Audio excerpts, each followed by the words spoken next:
A Fox News alert. It has happened again. 2 cops shot overnight in San Diego. One of them now dead. Yeah, we don't know where the shots have come from. Use caution into the area. We do not know where the shots are coming from. The 99, 2 officers down. Can we just grab the officers, throw them in the car, and take them straight to the hospital? San Diego police tweeting moments ago, "It is with a very sad heart that we announce the death of one of our officers tonight. Pray for his family."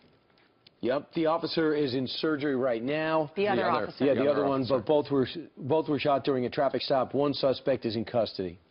Of course, police departments across the country on high alert since those deadly attacks on police officers in Dallas and Baton Rouge. Sadly, at least 70 officers now killed in the line of duty so far this year.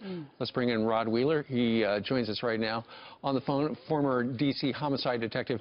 Rod, this is another terrible story. We understand that apparently these 2 officers who were shot were part of an elite gang unit. They were making a traffic stop when somebody started shooting. That's right, Steve. Again, I think what this case goes to show us here in the United States is that police officers each and every day, you know, we do our jobs, but we're walking around with targets on our back. Now, we don't know. This case is obviously still fluid because it happened last night, and we don't know if this was a targeted attack or if this was the result of just a planned traffic stop. We don't know. But what we do know is that whoever the suspect is, you know, he came prepared. He was armed, and he was able to shoot 2 armed police officers, killing one of them. It's a tragedy. And again, these are the types of things, Steve, that we have to deal with each and every day. Sure. Rod, a lot of police officers are now scared to go into situations, or their departments are fearful for their lives. In Minnesota, when you call 911, it sounds like you have to give your name, because we have a call where the dispatcher is refusing to send an officer because the caller is not providing a name. And I guess these police departments are worried that they have targets on their back and they're going to send their officers into a situation. And if you're not going to give your name, we're not sending an officer. Listen to this and then we'll get your reaction. Okay. Okay, it says, actually, let me read it for you. It says, attempt to sift through fictitious calls that may be used to entice officers. That's the response. That's the statement from the police department. Apparently, this person who had called the cops was a neighbor complaining about another neighbor, didn't want his name used. But nonetheless, that could keep people from calling the police when they need them. It will, Steve. And you know what? Here's the thing. We've been asking people when they call the police communications unit to give their name as if at all possible. But you know what we're seeing, and this is so important here, guys?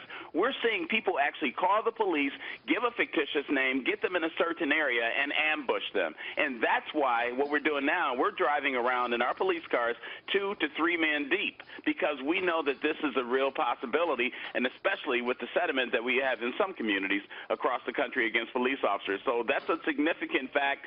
We do send police officers even if the person refused to give the name, but again, we approach the situation in a very, very cautious manner. Yeah, so I guess if you're dealing also, going back to the actual shooting in San Diego, if you're in that area with gang activity rampant and the border problem with illegals there, also an issue that people seem to be ignoring, you wonder if this is just normal gang activity, or you wonder if this is part of the targeting of officers like we saw in Baton Rouge and Dallas.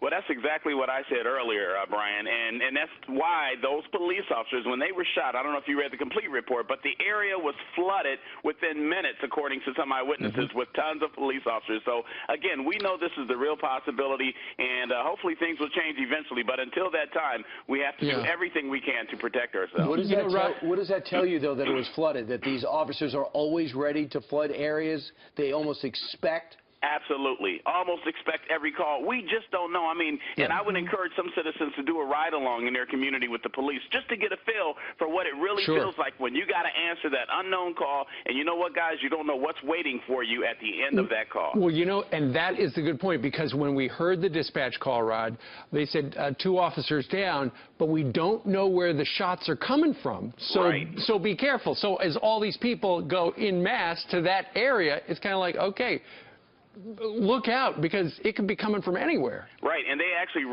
kind of cordoned off an entire area there in San Diego, and there were literally 100 police officers, if not more, dogs, helicopters, and everything, looking for the suspects. Now, they did arrest one guy, but they're still possibly looking for another. That hasn't been confirmed yet. But again, it's a very dangerous situation out there on the streets, guys. Yeah, it is. And something needs to be done, Rod, because when I was in Philadelphia and I was talking to these cops, every single one of them told me, I'm retiring in 5 years, I'm retiring in 7 years. Yeah. They're all ready to retire because they're fearful and their families are scared. Right. And it's not worth it anymore. You know, when you got politicians like the mayor of Baltimore, Jay Nixon, that throws cops under the bus, people like Marilyn Mosby, you know what you say to yourself? Why do I need to get up and go to this job every day? Is it really worth it? Oops, forgot. I shouldn't have indicted you. You can go home now. Exactly. Thanks, Rod. Exactly. Thank you, Rod. Thanks, guys. Yeah.